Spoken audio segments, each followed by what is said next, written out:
มือใหม่อยากปลูกแตงโมเตรียมอีหยังแหน่คลิปนี้สิมาบอกมือใหม่ผู้ใดที่สนใจอยากปลูกแตงโมนะว่าเฮาต้องเตรียมอีหยังแหน่เนาะในการปลูกแตงโมนี่มันบ่ยากเลยครับมันก็บ่ได้ง่ายปานใดเนาะถ้าเฮาเข้าใจในหลักการของมันก็สิบ่ยากปานใดอันนี้ก็ตามประสบการณ์ที่ข่อยได้สะสมมาเนาะสิมาแชร์ประสบการณ์ให้ทุกคนได้เบิ่งนํกันอันนี้ข่อยก็อยากออกโตไว้ก่อนเนาะว่าข่อยก็บ่ได้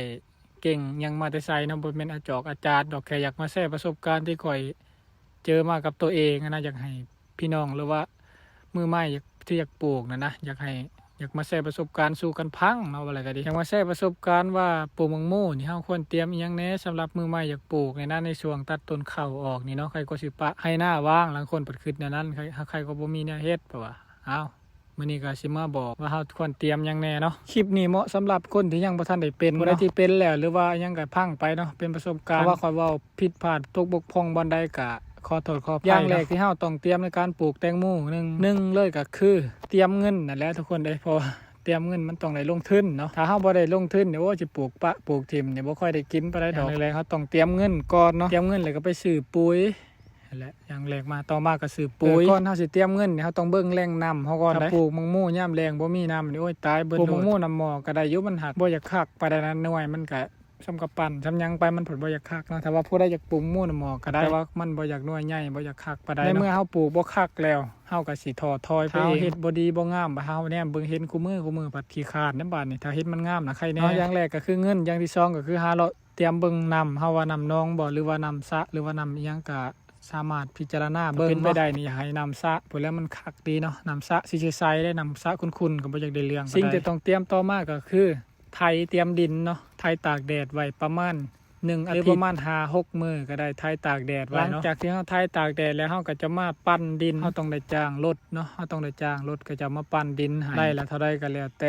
แต่ละพื้นที่ของแต่ละคนสำหรับอยู่บ้านข่อยนี่ถูกไร่นึงประมาณ800ผู้ใดทั้งไทยทั้งปั้นหลังจากอีหยังไทยแล้วเฮาก็จะไปซื้อเมล็ดพันธุ์มันเลือกเอาตามความพอใจว่าสิเอาเมล็ดพันธุ์แบบใดมักน้อยขาวดำยาวสั้นอีหยังก็แล้วแต่ความเหมาะสมของแต่ละคนที่เลือกเอาเนาะแต่ความเพึงพอใจของไผลาวว่ามักโม่รุ่นใดมักแบบน้อยแบบยาวแบบสั้นก็ได้เบิดเนาะแบบขาวแบบดำแบบแหลมีเบิดมักโม่แล้วแต่ทุกคนที่สามารถหลังจากที่ซื้อแนวพันธุ์แล้วเฮาก็จะซื้ออันพวกยาฆ่าแมงไม้หรือว่ายากันเชื้อราแน่มาฉีดกันไว้เนาะเพราะว่ายาแมลงไหม้เข้านะแต่ว่าเฮาบ่ฉีดไว้นี่มีโอกาสแมงไหม้หรือว่านอนอิหยังสิเอาไปกินก่อนเฮาต้องเตรียมมาไว้เด้อยานอนยาฆ่าเพี้ยยาฆ่าเชื้อราแต่ว่าเฮาจะฉีดห่างๆกันประมาณ10 มื้อต่อฉีดเทื่อนึงเฮาสิฉีดหลายเกินไปมันก็สิบ่ดีปานใดเนาะสิบ่ดีต่อเฮาแล้วก็สิเปลืองเงินเฮาถ้าเฮาบ่ฉีดเลยเนี่ยโอ้ยมันบ่มีโอกาสได้กินได้ทุกคนมีโอกาสถ้าว่าไปถึงร้านน้ำค้างนี่เปื่อยทิ่มเบิดถึงน้ำพ่นก็เปื่อยทิ่มเบิดถ้าเฮาบ่มียากันเชื้อราหลังจากที่ไปซื้อยาซื้อเมล็ดพันธุ์มาแล้วก็เฮาก็จะมาเตรียมดินปลูกบาดนี้คุณยกลองยกยังหรือว่าเฮ็ดไปตามข้องระบบใส่น้ำหยดก็สามารถเบิ่งในคลิปข่อยได้เนาะตัวใดบ่เข้าใจก็สามารถสอบถามมาเพราะว่าคลิปนี้ข่อยสิเว้าไปคร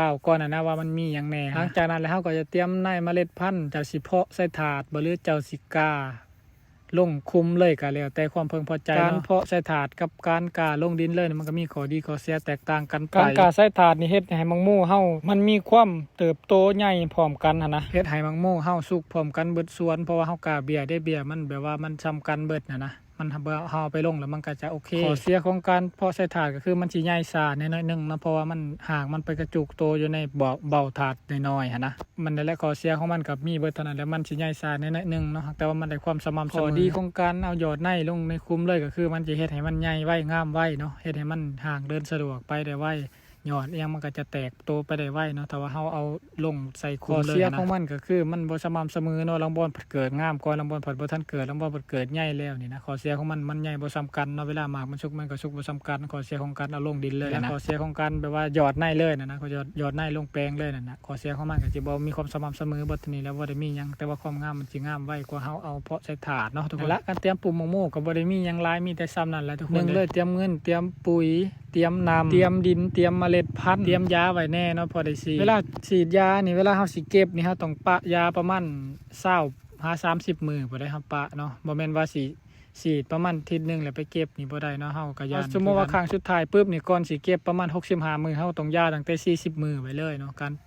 การฉีดยานี่นะเฮาต้องป้องกันไว้ก่อนเนาะเฮาก็กินเองนะบ่แม่นเฮาสิปลูกขายเฮาก็กินเองลูกค้ายังเฮาก็สามารถเชื่อใจได้เนาะก็เจ้าก็คักนำหน้าไว้เลยก็ดีแต่ว่าเฮาเฮ็ดมี คุณภาพแล้วก็มีประโยชน์อีหยังคักแม่และทุกคนได้คลิปนี้อาจจะว่าซับซ้อนวุ่นวายในก็ขออภัยหลายๆผู้ใดที่สนใจอยากได้เครื่องการเกษตรบ่จะเป็นทรายน้ำหยดผ่าคลุมดินเอาไปปลูกหมากแตงหมากทั่วก็ได้เนาะผ่าคลุมดินทรายน้ำหยดนี่นะผู้ใดอยากปลูกหมากแตงหมากทั่วก็สบายง่ายบ่ต้องจำเป็นต้องโหดเฮาปลูกได้หลายผู้ใดที่สนใจก็สามารถติดต่อเข้ามาหาข่อยได้เนาะคอมเมนต์ไว้หรือทักมาหาข่อยแล้วมันทุกคนคลิปนี้ก็สิประมาณนี้แหละผู้ใดที่รับฟังมาฮอดปีก็ขอบใจหลายๆอาจสิเว้าซับซ้อนได้หน่อยนึงก็จับใจความเอาเนาะที่ว่าบ่เข้าใจใดๆก็สามารถคอมเมนต์ถามเติมได้นะขอสิเฮ็ดคลิปสู่พี่สู่น้องฟังอีกแต่ว่าเจ้าบ่เข้าใจใดก็ดีเนาะถามเข้ามาได้นะทุกคนเนาะเอาคลิปนี้ขอจบไว้เพียงส่ำนี้เด้อคลิปหน้าพบกันใหม่